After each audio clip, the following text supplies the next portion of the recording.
Welcome to the Genius Factory. Enjoy the video. In this video, I will explain how to connect your Garmin Force trolling motor to a compatible Chartplotter. Integrating your trolling motor with your Chartplotter unlocks advanced control and navigation features, making your time on the water more efficient. We will cover the primary methods for connection, ensuring you have all the information needed for a successful setup. Always begin by confirming your Chartplotter's software is up to date for optimal performance and compatibility. For seamless control, wirelessly pair your force trolling motor with your Garmin Chartplotter. First, power on both devices. On your Chartplotter, access the Settings menu, then Communications, and select Wireless Devices.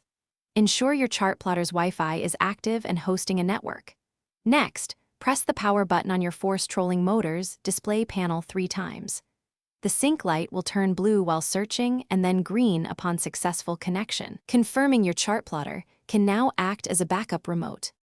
The Garmin Force trolling motor features a powerful built-in transducer, such as the GT54 or GT56 UHD, providing exceptional sonar capabilities.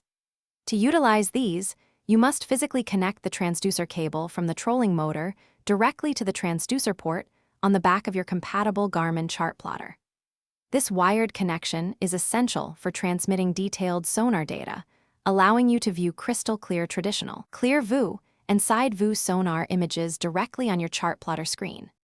Beyond direct connections, you can expand your marine network.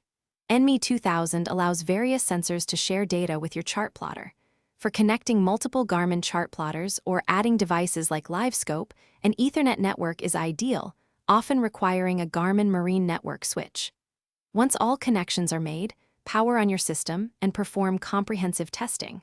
Verify that all trolling motor functions, such as anchor lock and autopilot, operate correctly, and confirm sonar views are clear for optimal performance on the water. Thanks for watching. If you found this helpful, don't forget to like and subscribe.